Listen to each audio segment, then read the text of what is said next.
Hello, everybody.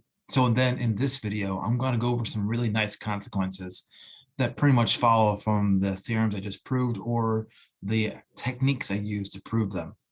The first one you can probably see is that if you take the determinant of a product of two matrices, it's actually the product of the determinants of those matrices, that the determinant distributes through matrix multiplication. The reason is that there's only two possibilities. Either A can be expressed as a bunch of elementary matrices because it's invertible, and then the determinant distributes through everything, or that A is not invertible, but if it's not invertible, actually A times B also couldn't be, which means that both sides of the equation would be zero. So then this statement has to be true in general. Now, how to use it? Why do you use it?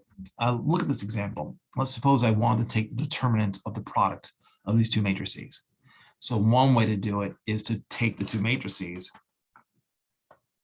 and multiply them together first, and then take the determinant. That'd be 10.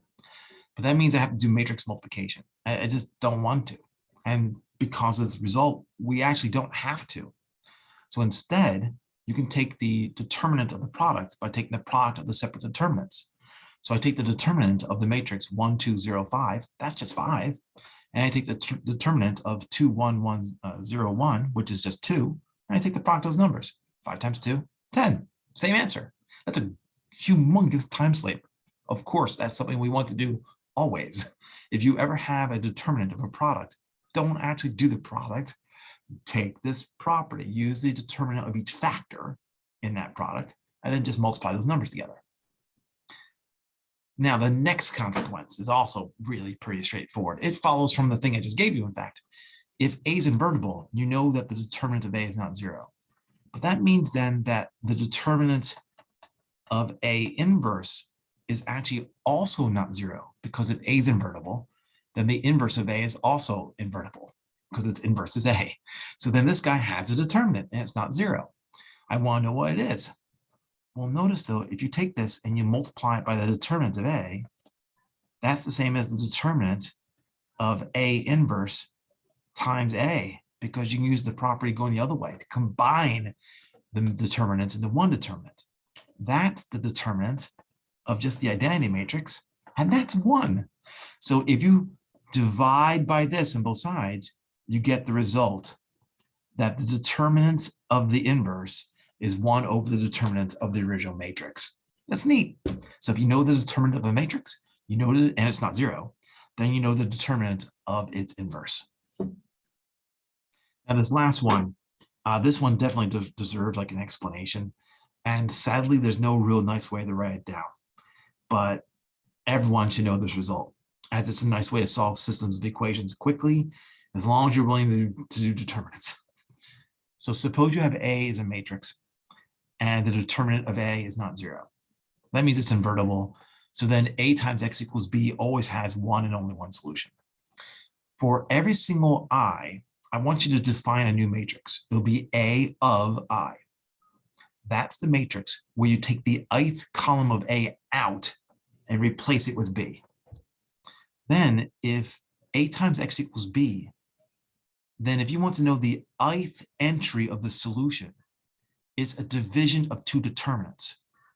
It's the determinant of the matrix A of I, where you ripped out the ith column of A and put B in it, and you divide by the determinant of A. That is true for every single entry. This means if you want to, you could solve the entire solution, the entire problem, the entire linear system as looking at a whole bunch of the determinants. So that sounds great, but it's really not that great. It's not really that great, because if it's larger than a 3 by 3, the determinants are not much fun. It's better just to do gas elimination. So this is nice though for 2 by 2s, and it's really nice for 3 by 3s. So I want to explain why this is true. Let's just define the matrix AI sub little I, where that means you take the identity matrix and you replace the ith column of it with X. So you're replacing the ith column of the identity matrix with X. Okay. Now, if you ever take the cofactor extension along the ith row of that matrix, it's actually X of I. I welcome you to write it down and see why. But on the ith row, everything's 0 except for X of I. But when you're on x of I, that cofactor, you're wiping out all the other x's too. The only thing left is an identity matrix. So its determinant would then be x of I times 1. That's kind of why. Just sit down and write it out, you'll see why. Now, that means then, let's look at this matrix multiplication. The matrix A times the augmented or changed matrix I, where the ith column of it now is x, is the same as A times what you see here. This is the matrix that I'm talking about, matrix I sub I, in column notation. I just ripped out the ith column and put in x. But using matrix column form, I just multiply A to each of those columns. That's the multiplication. But I know what A times E sub 1 is. That's A sub 1. I know what A times E sub 2 is. It's A sub 2. But A times X, that's B. So I get this multiplication. That's the result. You should notice, though, that the resulting matrix, that's the matrix A, where I just ripped out the ith column and I put in B. So if you look at the determinant of A times x sub I, x sub I is the determinant of the identity matrix where we rip out the ith column and we put x. But then this is a product of two determinants of matrices of the same size. I can make that be one determinant. But A times I sub I just showed you, is A sub I.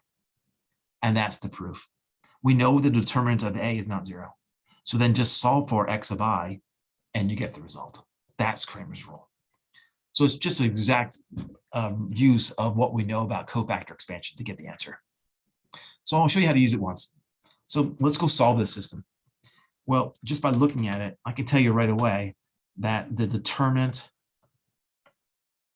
of this matrix, which if you want, you could write in shorthand notation like this, that's just 1.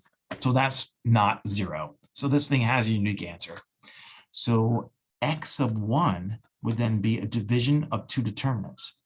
It's the determinant of the original matrix in the denominator. And in the numerator, it's the determinant of a matrix that you have in the denominator, but we rip out the first column and put in B. So that's 1, 2, 1, 2. That answer is 0 because notice that the first column, the first row and the second row of the top determinant, they're the same. So that's easy. Then x sub 2 would then be, in the denominator, it's just the determinant of that coefficient matrix. And in the numerator, we take out the second column and put B. So it's 3, 5, 1, 2. And obviously, just by looking at it, you can tell these are the same number because you're dividing the same thing. So that's 1. So the solution is x1 is 0 and x2 is 1. And just by looking at it, you can clearly see that's true. So that's it. Neat, right? There are other consequences. There are lots of other consequences. But this is enough, I believe. This gives you a basic idea of determinants, and it allows us to continue on with the question of how to compute eigenvalues and their corresponding eigenvectors. That's it.